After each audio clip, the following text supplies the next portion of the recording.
Hi everyone and welcome back to Sprinkle with Paper. I'm so excited for today's video because I'm going to be showing you how to make a Pop-It cake topper.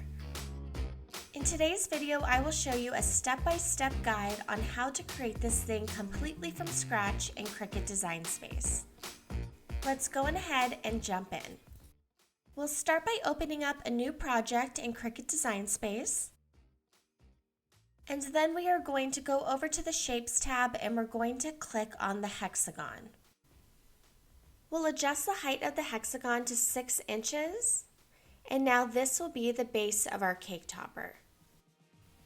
From here, I'm just going to align the hexagon between the 4 and the 6 on this background grid. It will make the following steps a little bit easier. Now for our next step, we're going to split this hexagon into 6 equal parts. But before we do that, I'm going to duplicate the hexagon so that we still have our base. So once duplicated, I'm just going to now hide one of these so we can save it for later. Now to split this hexagon into 6 equal parts, we're just going to go back to the Shapes tab and we're going to select a square. We'll be using this square as a cookie cutter to slice this into 6 equal parts. So since we know the height is 6 inches, we need each of these different sections to be 1 inch in height. So to do this, we're just going to unlock the square and we're going to make it larger than the width of the hexagon. And then we'll go up to the top here and we will change the height to 1 inch. Now we will just position it at the very top. And then we will highlight the whole thing and we'll click slice. And just remember, we can only slice 2 images at a time. So that's why we're going to be slicing each one individually. And once sliced, we're just going to get rid of the extra pieces. And then the part of the hexagon that we sliced off, we will then just hide it over here on the side. Now we'll just repeat this step 5 more times until we have the hexagon split into 6 equal pieces.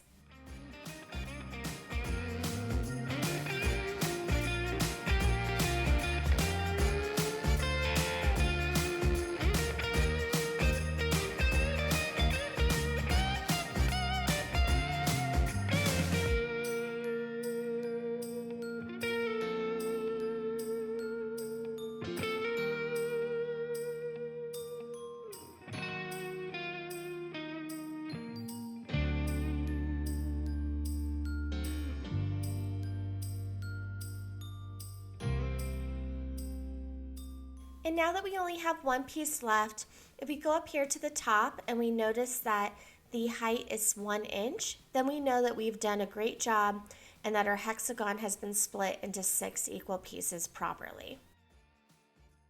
Now just bring back each of the individual pieces of the hexagon, and from here we're going to change the color of each of the pieces to get our rainbow. So we're going to change it from top to bottom, going red, orange, yellow, green, blue, and violet.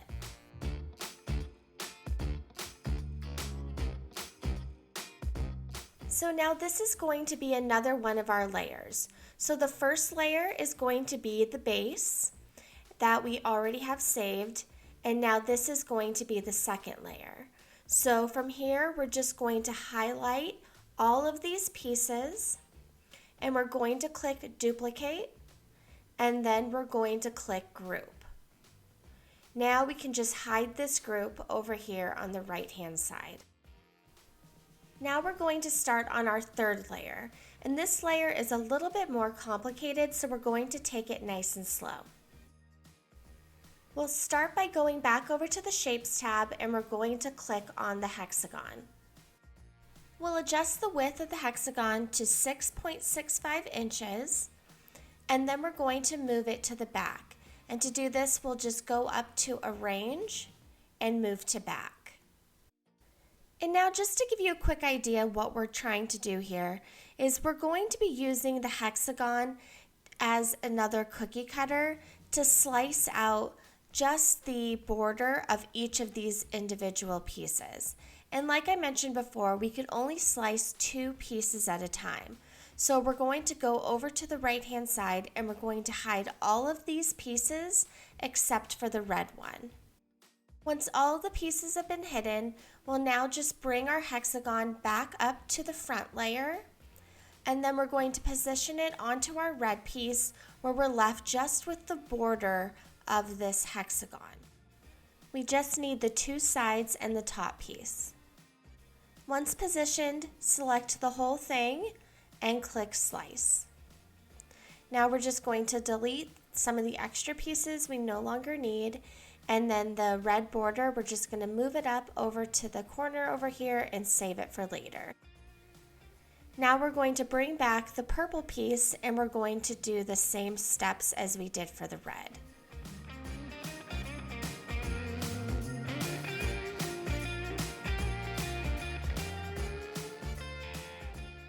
Now that the purple piece is done, now we're going to move on to the orange and the blue. So we're going to bring back the orange piece, and this time we're going to change the width of the hexagon to 6.75.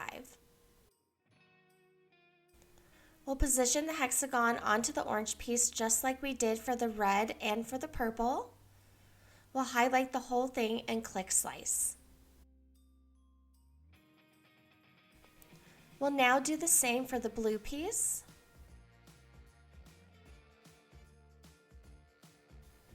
And now that we're done with the orange and blue piece, we're going to move on to the yellow and the green.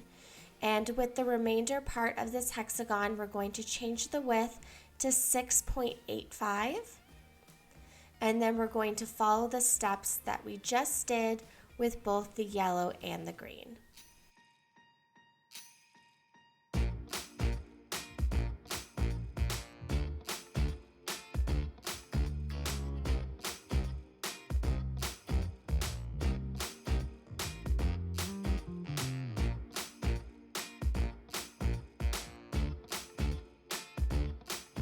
Now we have all of our outline layers for the hexagon, so we will now just piece it back together.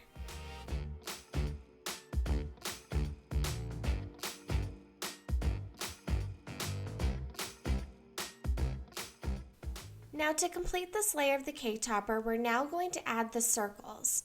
So just go over to the Shapes tab and then select the circle, and we're going to change the size to 0.85.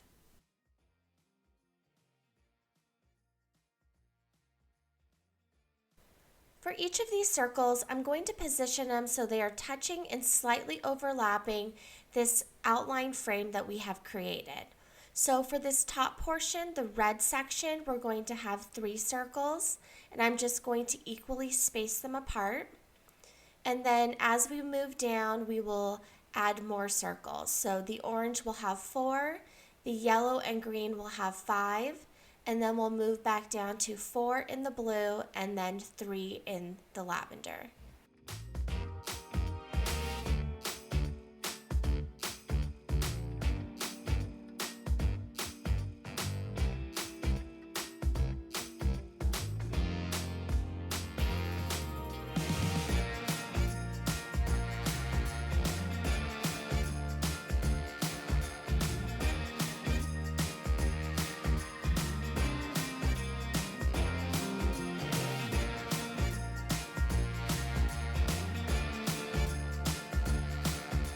Now that we have all of our circles within our outlined frame, now we're just going to weld the circles into each of the sections. So to do this, we're going to start up at the red section, and I'm just going to highlight the red frame and the 3 circles within that little section there. So once I highlight that, I'll click Weld, and then that whole section will now turn red. So we're just going to continue that step down through all the different colors.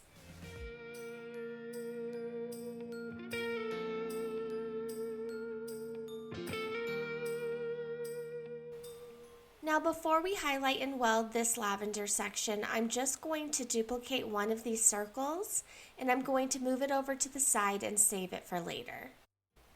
So now this completes the 3rd section of our cake topper. And just to recap, we have 1, the base, which was the solid hexagon, to the hexagon that we split into 6 equal parts, and then now this is our third one. So now we're moving on to the final layer of our cake topper, which is where we're just going to add on the individual circles. So now this is where we're going to use that little circle that we placed to the side. We're just going to change the size of this circle to 0.75, and then we're going to duplicate it so we can cover each of these circles on our third layer. And I'm just going to change the color of these individual circles as I move through the different sections.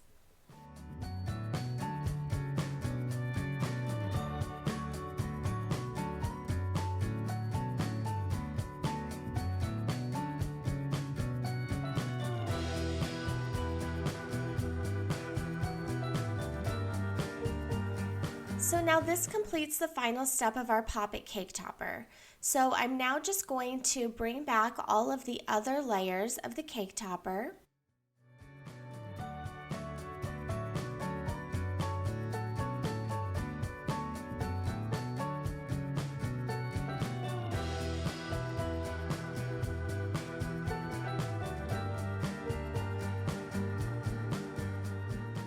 And then to customize it, I'm going to add an age.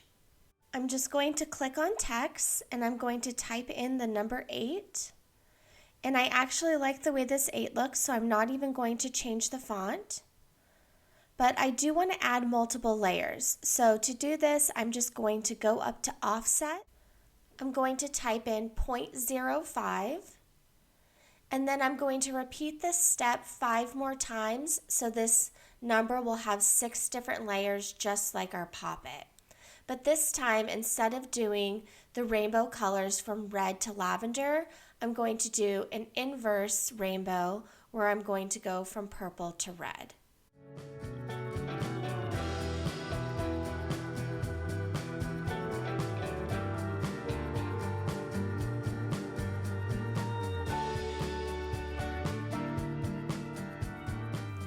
So now the last thing I want to do for this cake topper is I want to add some little cutouts to this number 8. So to do that, I'm just going to take the top layer, the lavender, and I'm going to move it over to the side. And then I'm going to go over to the Shapes tab and I'm going to select a star. From here, I'm just going to resize the star and I'm going to place it over the 8. And I'm going to then highlight the whole thing, the star and the 8, and I'm going to click Slice. I'm going to repeat this a few more times just to add a little bit more character to this number 8.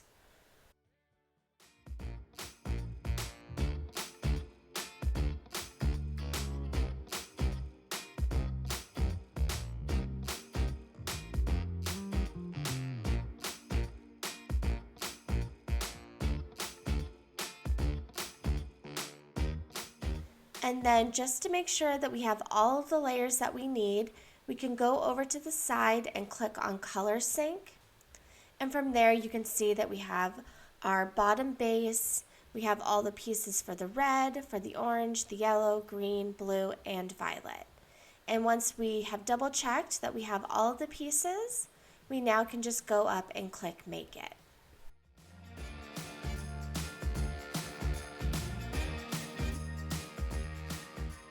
And now when I'm ready to cut, the setting that I'm going to be using is glitter cardstock, because the paper I'm going to be using today is the glitter paper, and it's the brand Recollections from Michaels. This is one of my favorite brands of paper. I use it for pretty much all of my cardstock cake toppers, and it always turns out great. It doesn't shed, it's nice and thick, and it cuts really well with the Cricut machine. I will have this exact paper linked down below.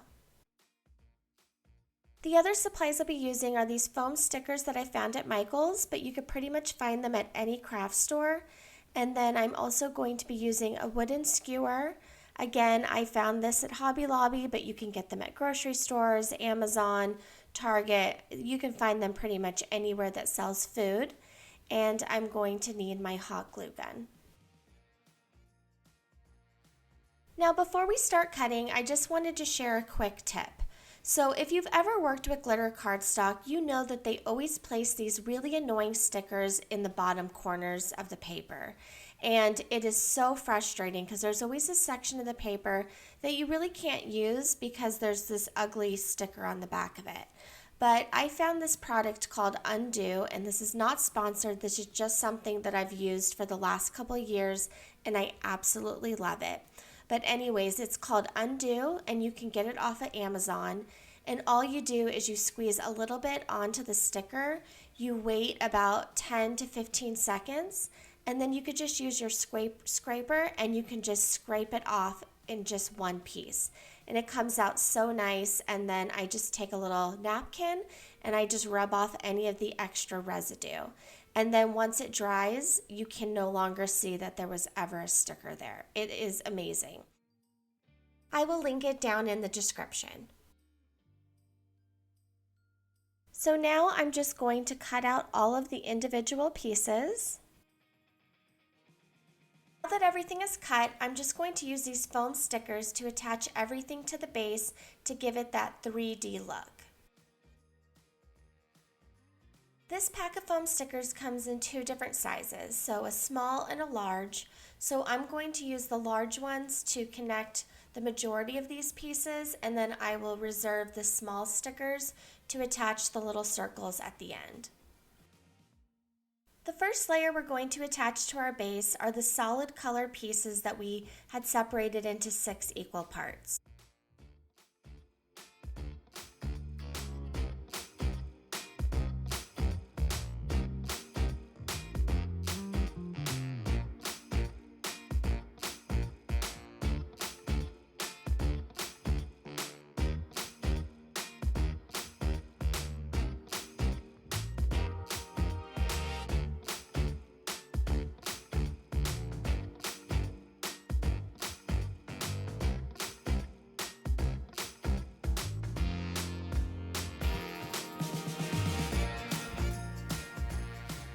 The next layer we're going to attach are these outline layers of our hexagon. And to do this, we're just going to use the large foam stickers and we're going to attach them to the circles. We're not going to worry about connecting these little pieces along the edges because they're just too thin.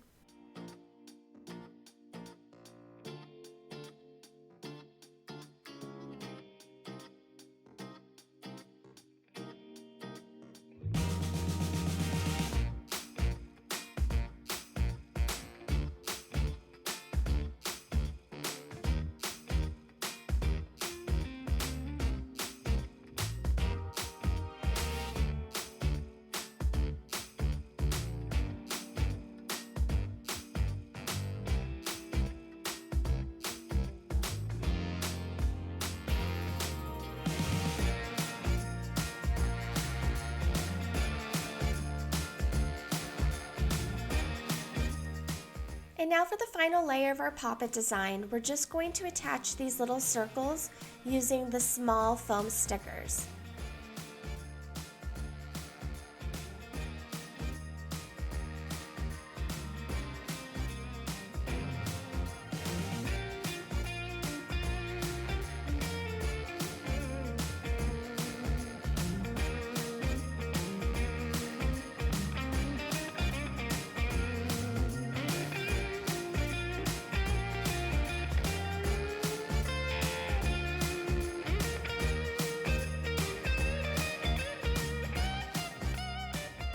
And now for my number, I'm just going to attach all of these different layers using my hot glue gun instead of the foam stickers. I feel like if I used a foam sticker between each of these layers, it would just become too high. And then when I went to attach it onto the poppet part of the cake topper, it probably would become a little too top heavy and might fall over once it's on the cake. And we definitely don't want that. So I'm just going to use my hot glue gun, and then I'll use some of the smaller foam stickers on the top layer.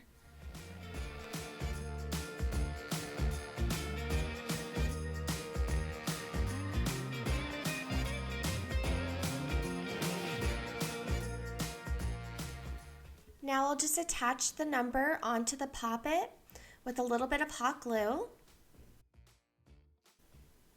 And then the final step is just to attach our food grade stick onto the back.